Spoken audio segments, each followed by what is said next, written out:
दुनिया में अधिकांश महत्वपूर्ण चीजें उन लोगों द्वारा पूरी की गई हैं जो तब भी प्रयास करते रहे हैं जब उन्हें कोई उम्मीद ही नहीं थी। कभी हार मत मानो, क्योंकि क्या पता आप जीत के बहुत करीब हों। कभी भी उस चीज को न छोड़ें जिसके बारे में सोचे बिना आप एक दिन भी नहीं चल सकते। आपका सबसे कठिन समय अक्सर आपके जीवन के सबसे महान क्षणों की ओर ले जाता है, इसीलिए बढ़ते रहो। कठिन परिस्थितियां अंत में मजबूत लोगों का निर्माण करती हैं। सपने देखना कभी बंद न करें, विश्वास करना कभी मत छोड़ दें, कभी हार मत मानें, कोशिश करना कभी बंद न करें और हमेशा सीखते रहें। असफलता से मत डरो, बल्कि कोशिश न करने से डरो। कभी हार न मानने वाले को हराना मुश्किल है। दृढ़ता वह कड़ी मेहनत है जिसे आप पहले से की गई कड़ी मेहनत से थक जाने के बाद करते हैं।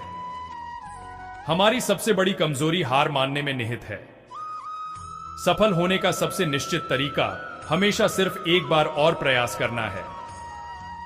यदि आप किसी ऐसी चीज को नहीं छोड़ते हैं जिस पर आप वास्तव में विश्वास करते हैं, तो आप एक रास्ता खोज लेंगे। यदि आपका कोई सपना है तो बस बैठे न रहें। यह विश्वास करने के लिए साहस जुटाएं कि आप सफल हो सकते हैं और इसे साकार करने में कोई कसर न छोड़ दें। आप लहरों को नहीं रोक सकते, लेकिन आप तैरना सीख सकते हैं। कोशिश न करने के अलावा कोई असफलता नहीं है। इससे कोई फर्क नहीं पड़ता कि आप कितनी बार नीचे गिरे हैं। जो मायने रखता है वह यह है कि आप एक बार और उठते हैं।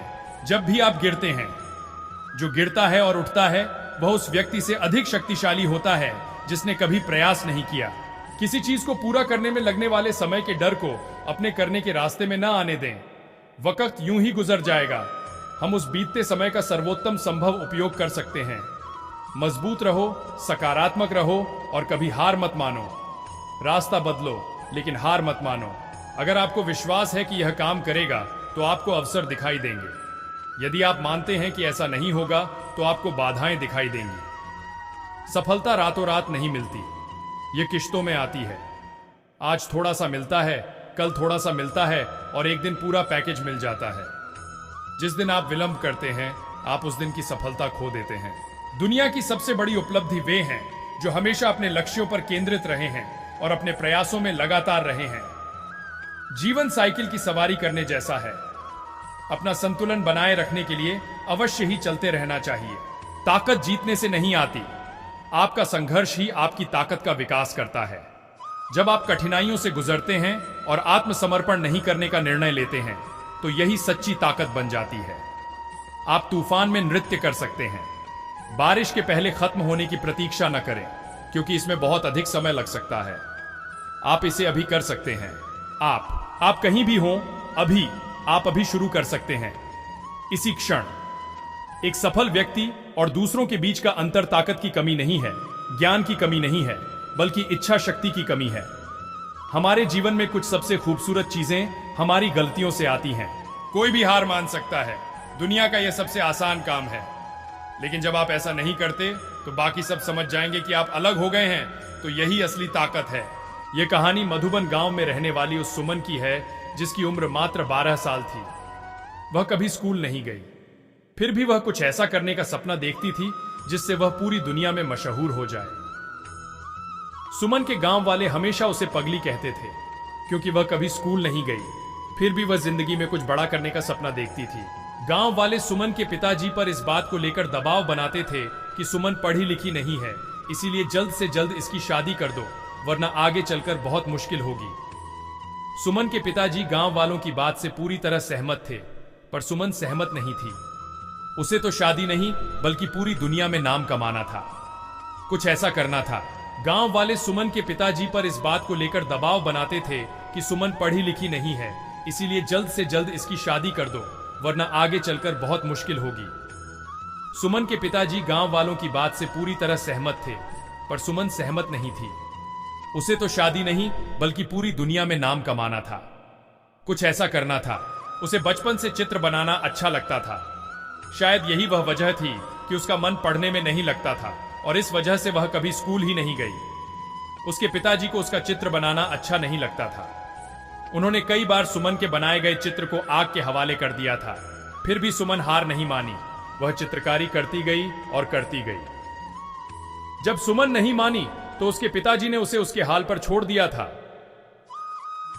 एक दिन सुमन अपने कमरे में चित्र बनाने में इतना खोई हुई थी कि उसके पिताजी उसके पास जाकर खड़े हो गए। उसे बिल्कुल एहसास नहीं हुआ। तो सुमन, तुम नहीं मानोगी, सुमन के पिताजी ने कहा, यह बेवकूफी वाला काम तुम्हारे किसी काम नहीं आने वाला है। पापा, आप मुझे हमेशा नीचे क्यों गिराना चाहते हैं?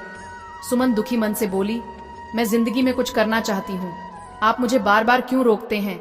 अगर हमें इस गांव में रहना है तो तुम्हें वही करना होगा जो गांव वाले चाहते हैं। कभी नहीं, मैं जो चाहती हूं वही करूंगी, चाहे जो हो जाए। सुमन दृढ़ संकल्प से बोली, मुझे हराना किसी के लिए इतना आसान नहीं है। तुम ये नहीं चाहती ना कि मैं तुम्हारे सारे सपनों को जलाकर राख कर दूं। पापा, इंसान में इतनी ताकत कहां कि वह भगवान के दिए गए हुनर को जलाकर राख कर दे। सुमन ने कहा, आपने मेरे बनाए गए चित्रों को जलाया है, मेरी हुनर को नहीं। गांव वाले ठीक कहते हैं कि तुम्हारी लड़की पागल हो गई है। सुमन के पिताजी ने सख्त लहजे में कहा, उसे इलाज की जरूरत है। पापा, आपको पता होना चाहिए कि दुनिया में जो भी बड़े काम हुए हैं पागलों ने ही किए हैं और करते रहेंगे। सुमन बोली, मैं भी उन्हीं पागलों में से एक हूं। मुझे लगता है तुम्हें समझाना बेकार है, सुमन के पिताजी ने कहा और तुनकते हुए कमरे से बाहर चले गए। सुमन के लिए किसी को समझाना मुश्किल ही नहीं, नामुमकिन था। अगर वह अपने पिता को समझा नहीं सकती तो वह दुनिया में किसी को भी नहीं समझा सकती। वह घर छोड़कर गांव से दूर चली जाना चाहती, पर वह इस डर से गांव नहीं छोड़ना चाहती थी कि गांव वाले उसके पिताजी का यह कहकर जीना मुश्किल कर देंगे कि उनकी लड़की किसी के साथ भाग गई। गांव वाले तो बस कहने का मौका ढूंढते रहते हैं। सुमन को जो भी करना था गांव में ही रहकर करना था। वह गांव वालों को सफल होकर दिखाना चाहती थी ताकि वे भी अपनी बेटियों को आगे बढ़ने का मौका दें और उनकी बेटियां अपने पैरों पर खड़ी हो सकें। एक दिन सुमन के मन यह विचार आया कि वह गांव में अपने बनाए गए चित्रों की प्रदर्शनी लगाएगी और पास के 10 गांवों में प्रचार प्रसार के लिए जाएगी। वह इस बारे में बात करने के लिए अपने पिताजी के पास गई। शायद उसे इस काम में किसी की मदद की आवश्यकता थी। पापा, मैं आपसे कुछ कहना चाहती हूं, सुमन ने अपने पिताजी से कहा। शायद आपको अच्छा लगेगा कि नहीं, बोलो क्या कहना चाहती हो? मैं गांव में अपने बनाए गए चित्रों की प्रदर्शनी लगाने जा रही हूं, सुमन ने कहा। इस प्रदर्शनी में लोगों को मेरे हुनर के बारे में पता लगेगा तो वो हमें कुछ नहीं कहेंगे, बल्कि मुझ पर गर्व महसूस करेंगे। गर्व और तुम पर, सुमन के पिताजी ने गंभीरता से कहा। यह कभी नहीं हो सकता, शर्त लगा लो। किस बात की शर्त? यही कि अगर गांव वालों को तुम पर गर्व नहीं हुआ तो क्या पिताजी, तुम चित्रकारी छोड़ शादी करके यहां से चली जाओगी? सुमन के पिताजी ने कहा। मंजूर है तुम्हें यह शर्त? मंजूर है, पर सुमन बोली, आपको मेरी प्रदर्शनी का प्रचार प्रसार पास के 10 गांवों में करना है। हां, मैं तैयार हूं। तो मैं भी तैयार हूं, सुमन ने कहा। देखना है किसकी जीत होती है और किसकी हार। सुमन और उसके पिताजी प्रदर्शनी की तैयारी में जी जान से झूठ गए। सुमन के पिताजी अपने खास दोस्तों के साथ पास के 10 गांवों में प्रदर्शनी के प्रचार प्रसार के लिए गए और उन्होंने घर घर जाकर प्रचार प्रसार किया। सुमन खुश थी कि उसकी प्रदर्शनी देखने के लिए 10 गांवों से लोग आने वाले थे। तैयारी भी अच्छी खासी हुई थी और यही नहीं, 3 दिन चलने वाले इस प्रदर्शनी को देखने आने वालों में काफी खुशी दिख रही थी। प्रदर्शनी के उद्घाटन के लिए शहर से जिला अधिकारी को बुलाया गया था। जिला अधिकारी ने गांव वालों के सामने सुमन को यह कहकर शाबाशी दी कि भगवान करें ऐसी लड़की हर माँ बाप को दें जिससे गांव ही नहीं बल्कि पूरा देश रोशन होता है। प्रदर्शनी शुरू हो गई। 10 गांवों से प्रदर्शनी देखने आने लोगों का मेला लग गया। जो भी प्रदर्शनी में लगे सुमन के हाथों से बनाए गए चित्रों को देखता था, दांतों तले अंगुली दबा लेता था। सुमन ने गांव के जीवन को बेहतरीन तरीके से कैनवस पर उतार दिया था। सुमन के हर चित्र में पिता का दुलार और मां का प्यार झलकता था, जो सबको मंत्रमुग्ध कर लेती थी। प्रदर्शनी देखने आने वालों में सुमन के गांव से बहुत कम लोग आए हुए थे, जबकि दूसरे गांवों से आने वालों की भीड़ लगी हुई थी। दूसरे गांवों से प्रदर्शनी देखने आने वाले लोगों ने सुमन को सम्मान के साथ साथ प्रस्तावना राशि भी दिए, जिसकी मदद से उसने दूर दराज के गांवों में प्रदर्शनी लगाने का फैसला किया। पापा, बताइए कौन जीता? और सुमन ने प्रदर्शनी खत्म होने के बाद अपने पिता से कहा। कौन हारा? तुम जीत गई बेटी, सुमन के पिताजी ने कहा। मुझे नहीं पता था कि तुम्हें अपने काम से इतना सम्मान और पैसा मिलेगा। तुमने तो हमारा सर गर्व से ऊंचा कर दिया। भगवान ऐसी बेटी हर घर में दें। पापा, आपने देखा? सुमन गंभीरता से बोली। अपने गांव से बहुत कम लोग आए थे। जानते हैं क्यों? क्यों बेटी? क्योंकि वे हमारी तरक्की नहीं देखना चाहते हैं। बेटी, मैं भी तुम्हारा दोषी हूं। सुमन के पिताजी ने अपराध बोध की भावना से कहा, मैंने तुम्हें बहुत परेशान किया। मैंने तुम्हारे बनाए गए चित्रों को जलाया, जो मुझे नहीं करना चाहिए था। पापा, अगर आप मेरे साथ प्यार से पेश आते तो शायद आज मैं जहां हूं वहां नहीं होती, सुमन ने कहा। पापा, आपकी हर बात से मुझे और अधिक प्रयास करने की ताकत मिलती थी। सुमन पिताजी का साथ पाकर बहुत खुश थी, और क्यों नहीं, अब वह और ज्यादा प्रयास करके और ज्यादा ऊपर जाएगी। वह अपने कला को और ज्यादा निखारने का प्रयास करती रही और साथ ही दूर दराज के गांवों में प्रदर्शनी भी लगाती रही। एक दिन भगवान ने सुमन के साथ जो किया वह किसी के साथ न करे। एक हादसे ने सुमन का सब कुछ बर्बाद कर दिया।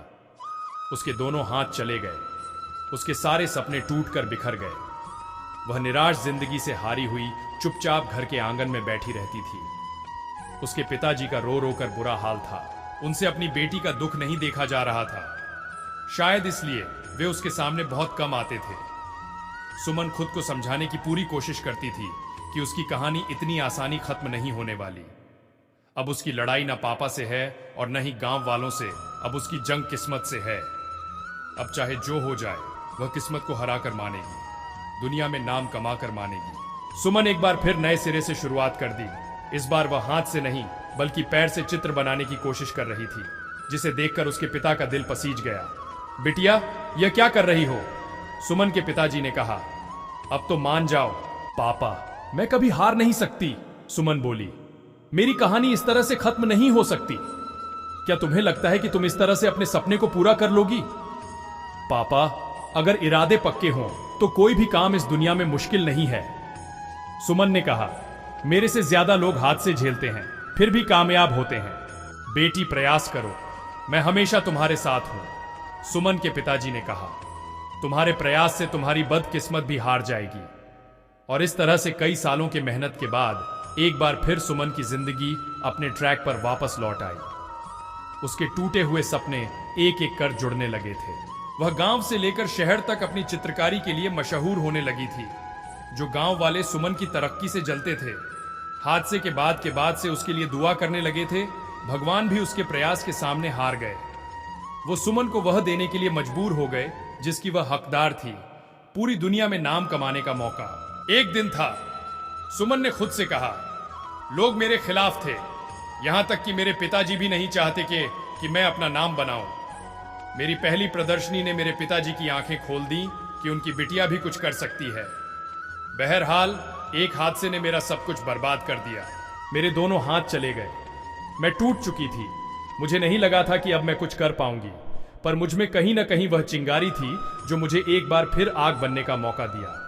मां ने नए सिरे से प्रयास शुरू की और देखते देखते सब कुछ मेरे लिए एक बार फिर आसान हो गया और मैं पूरी दुनिया में नाम बनाने के लिए आगे बढ़ी।